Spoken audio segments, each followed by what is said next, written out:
প্রচুর লবণ থাকে এবং বজ্র পদার্থ থাকে, যার কারণে এর ঘনত্ব অনেক বেড়ে মানুষের চেয়েও বেশি হয়ে গেছে, যার কারণে এই সাগরে মানুষ ডুবে না, বরং কী করে বেঁচে থাকে। শেষ। তাহলে বুঝতে পারছো যে সাগরে এই কারণে কিন্তু তুলনামূলকভাবে সাগরে সাঁতার কাটা অনেকটাই সহজ, কারণ কোনো পানিতে যদি ঘনত্ব বেশি হয় ওই পানিতে তুমি ডুববা না। কোনো পানির ঘনত্ব যত কম হইব তুমি অনেক সাঁতার দিতেছো কিন্তু ডুবে যাব। কেন বলো? কারণটা হলো একটাই স্যার, সোজা এক কারণ, যে পানির ঘনত্ব যত বেশি হইব ওই পানিতে ডুববা কম। দাও না, ডেড সিতে পানির ঘনত্ব মানে লবণ বেশি বাড়তে বাড়তে বাড়তে বাড়তে বাড়তে বাড়তে এতটাই বাড়ছে, এতটাই ঘন হয়ে গেছে যে আর আমরা ডুবি না। তাহলে ওইখানে সাঁতার কাটা সহজ হবে না। তুমি একটা নর্মাল পুকুরে গোসল করতে যাও, ডুবে যাও, ধরো তোমার ডুবা থেকে বাঁচতে হবে। আর তোমার কি তারপর তোমার আর একটা তো সাঁতার দেওয়ার সময় নর্মাল পুকুরে তোমার তো ওজনের লেগে নিচে চলে যাওয়া দরকার, ওইটার বিরুদ্ধে একটা বল দেওয়া লাগবে, আবার সামনে যাওয়ার জন্য আরও একটা বল দেওয়া লাগবে, ডাবল বল দেওয়া লাগে। এই কারণে পুকুরে নদীতে সাঁতার কাটা কষ্ট। আমি কি বলি, এখানে একটা প্রশ্ন আছে, আমি একটা প্রশ্নটা দিয়ে নিই, এটা শেষ।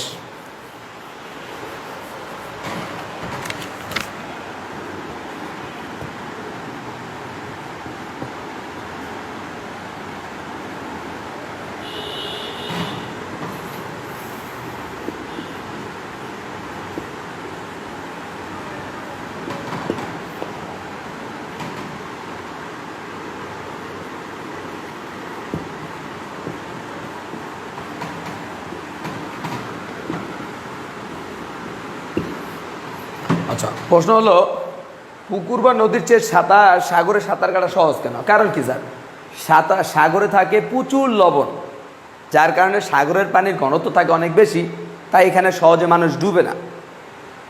একটা আমি বলছিলাম যে নদীতে বা পুকুরে সাঁতার কাটা অনেক কষ্ট। কেন? সোজা কথা, নদীতে নামলে প্রথমে ডুবে যাইতে লইবা, তুমি যখন হাত দিয়ে আপনি সাঁতার কাটবা তখন একটা বল দেওয়া লাগবো ওজনের বিপরীতে, আর একটা বল দিয়ে তোমার সামনে আগাই দেবো, এইভাবে তোমারই করতে হয়। আর সমুদ্রের পানিতে ডোবার সম্ভাবনা কম। কেন কি, সমুদ্রের পানিতে অনেক ঘন, যার কারণে হালকা একটু বল নিচে দেওয়া লাগে আর বাকি বলগুলো সামনে দিয়ে সাঁতার কাটবা। এই কারণে সাগরে সাঁতার কাটা অনেকটা ইজি। তা সাগর থেকে আরও ইজি কোথায়? মিস সাগর, ডেড সিতে, কারণ মানে এতই ঘন তুমি ডুববাই না স্যার, তুমি আরামসে শুয়ে থাকতে পারবা এবং হাত দিয়ে আস্তে আস্তে আস্তে আস্তে সামনে যেতে পারবা, যেটা তুমি নদীতে পারবা না। কারণ নদীতে তোমার অনেকটাই কষ্ট হয়ে যাবে, ডুবে যাবা, যার কারণে তোমার ওইটার পাল্টা বল দিয়া ঘাবড়াইয়া তোমার উপরে থাকতে হইব, তারপর সামনে যেতে হইব, অনেক ঝামেলা স্যার, কষ্ট। কিন্তু তুলনামূলকভাবে সাগরে অনেকটাই সহজ, কারণ সাগরের ঘনতা অনেক বেশি, যার কারণে ডোবার সম্ভাবনা কম।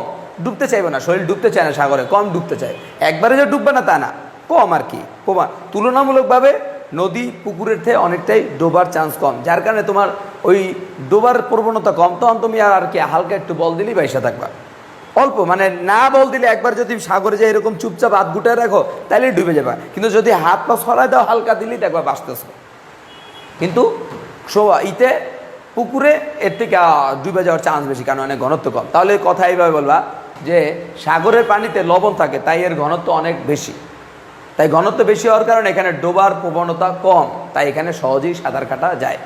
আর নদীতে লবণ নাই, তার এর ঘনত্ব কম, তাই এখানে ডোবার প্রবণতা বেশি, তাই এখানে সাঁতার কাটা কঠিন। আমি আবার বলি যে বলবা সাগরে পানিতে অনেক লবণ থাকে, যার কারণে এর ঘনত্ব বেশি থাকে, যার কারণে এখানে ডুবে যাওয়ার প্রবণতা কম থাকে, যার কারণে সহজেই সাঁতার কাটা যায়। আর পুকুর বা নদীর পানির ঘনত্ব থাকে একদম কম, কোনো লবণ থাকে না, ঘনত্ব কম, তো এই কারণে কি হয়, সেখানে ডুবে যাওয়ার প্রবণতা বেশি থাকে, তাই সেখানে সাঁতার কাটা অনেকটাই কঠিন। এরপরে বলছে আমরা জানি ডিম পানিতে ডুবে যায়, কিন্তু পচা ডিম পানিতে ভাসে কেন? প্রশ্নটা হলো ডিম পানিতে ডুবে যায় কিন্তু পচা ডিম কেন পানিতে ভাসে? এটার উত্তর সহজ স্যার, যে ডিমের মধ্যে কী থাকে? তরল আর কুসুম। এই তরল আর কুসুমের ঘনত্ব পানির ঘনত্বের চেয়ে অনেকটাই বেশি। তাহলে কি বলবা, যে ডিমের ভিতরে থাকা কুসুম এবং তরলের ঘনত্ব অনেক পানির ঘনত্বের চেয়ে বেশি, তাই ডিম ছাড়লে পানিতে ডুবে যায়। কি বলবা, একটা ডিমের মধ্যে থাকে তরল আরও থাকে কুসুম, এদের ঘনত্ব পানির ঘনত্বের চেয়ে অনেক বেশি, যার কারণে কি হয়, এটা পানিতে ছেড়ে দিলে ঘনত্ব অনেক বেশি, তাই এটা পানিতে ছেড়ে দিলে ডুবে যায়। কিন্তু ডিম যখন পচে যায় তখন এর মধ্যে গ্যাস সৃষ্টি হয়, আর আমরা জানি গ্যাসের ঘনত্ব পানির ঘনত্বের চেয়ে অনেক কম, তাই পচা ডিম পানিতে বাইসা থাকে। আমি আবার বলি, যে একটা ডিমের মধ্যে থাকে তরল আর কুসুম, এই তরল আর কুসুমের ঘনত্ব পানির ঘনত্বের চেয়ে বেশি, যার কারণে ডিম পানিতে ডুবে যায়।